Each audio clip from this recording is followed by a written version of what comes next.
Hello and welcome to BBC Parliament's coverage of UKIP's annual conference from Southport. UKIP leader Nigel Farage made his keynote speech to conference. Mr Farage announced that he intends to stand down as leader of UKIP to focus on gaining a seat at Westminster. He will continue to lead the party's MEPs, but said leading the domestic party as well was too much. Mr Farage plans to take on Commons Speaker John Bercow in Buckingham. Well, Mr Chairman, ladies and gentlemen, good morning everybody. Now, I know that some parts of my speech today will not necessarily come as a total surprise to you, as one or two things have been flagged up in the media over the course of the last couple of days. So I've been doing my very best to keep you on your toes. But I know that our chairman, Paul, is very keen that we don't repeat the mistake of 2004. We'd done well in the European elections, and it's our chairman's opinion that we spent too much time celebrating after that, rather than getting on with the job. Now, I'm not averse to the odd celebration myself, and I just think that we ought for a moment to remind ourselves that we, the UK Independence Party, a party that's only been founded for 15 years, in a national election across the entire United Kingdom, came second and beat the Labour government into third place.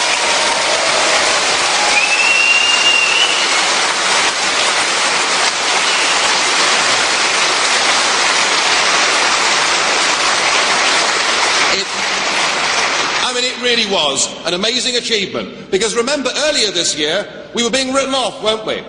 The newspapers said that we were a busted flush, that we'd be lucky to struggle back with 2 or 3 seats. The newspapers said the BNP would sweep the board and they would pick up the protest vote. Well, it didn't happen like that, did it? Because in the middle of that campaign, the Daily Telegraph launched their great exposé of the expenses scandal. And in the short term, that scandal helped us, because people who just about had enough of politics and politicians perhaps made the final journey.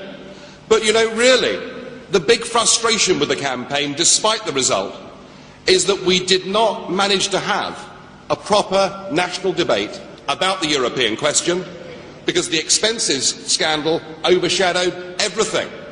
There was no real scrutiny of the Labour Party.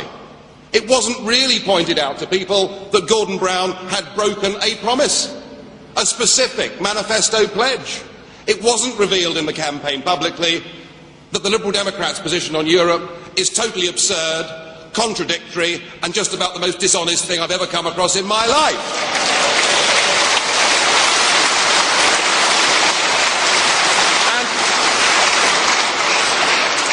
And perhaps most disappointingly of all, we had the Conservative Party not really being tested on "we will not let matters rest there." What does it mean, for goodness sake? And they weren't quizzed on it. The only time they were was when William Hague was on Newsnight on the Tuesday of election week, and Paxman was asking him the questions, asking him what does it actually mean, and Hague looked so uncomfortable, I thought he was going to get out of his chair in the studio in York and walk out. He couldn't answer the question. We didn't have that national debate. I suspect, ladies and gentlemen, if we'd had that national debate, we would have done even better than we did. But there were 1 or 2 moments in the campaign that I particularly enjoyed. And I think some of the support that we picked up says a lot about this party and a lot about the credibility of this party. And for those that were there, we launched the campaign at the end of April in Exeter, and appearing on the platform for us for the first time, and I think giving this party a massive boost, was Stuart Wheeler, which was wonderful. Absolutely wonderful.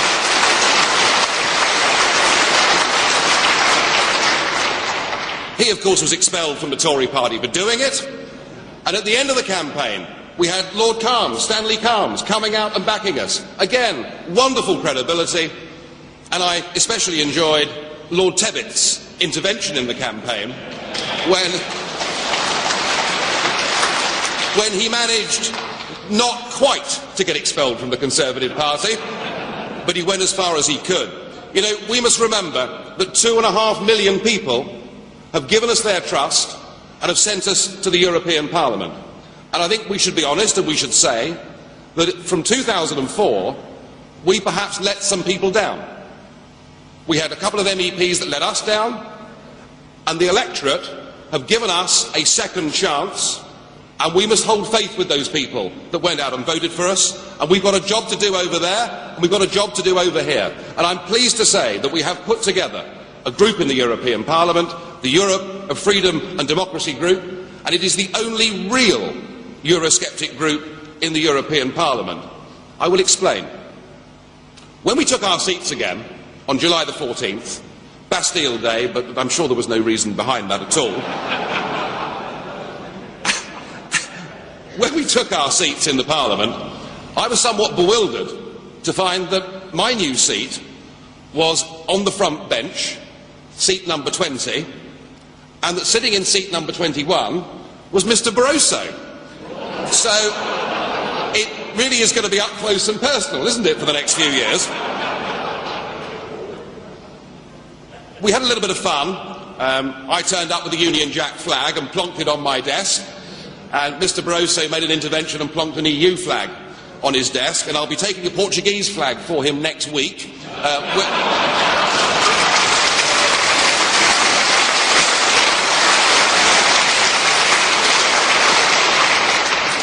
But sitting next to me on that first day was the leader of another group in the European Parliament, the new Conservative group in the European Parliament, one Mr. Timothy Kirkhope.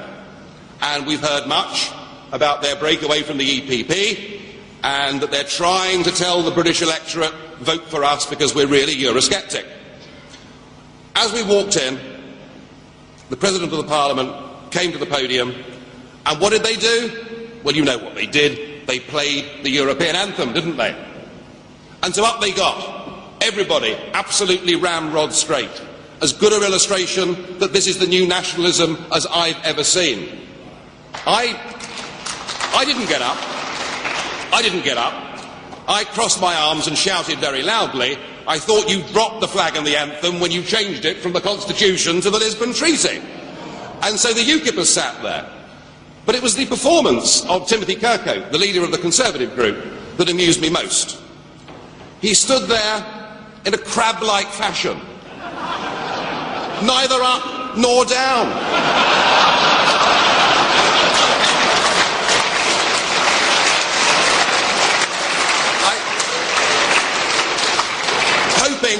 Hoping that nobody would notice.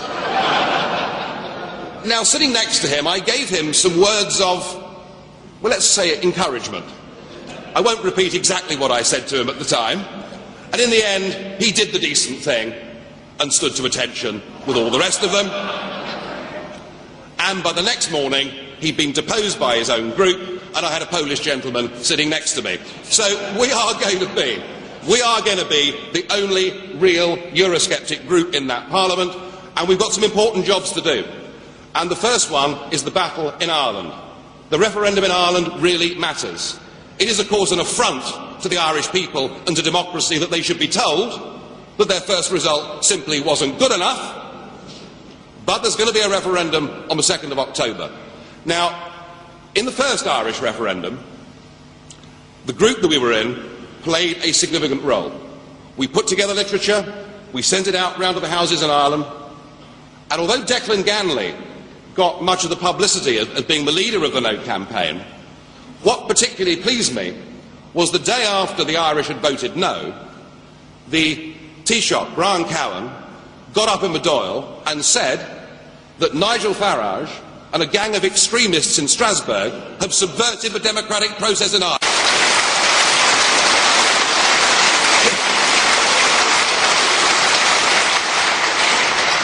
What is happening in Ireland today, ladies and gentlemen, is monstrous. The Yes campaign have unlimited money. The Irish government have been busy buying off any potential political opponents.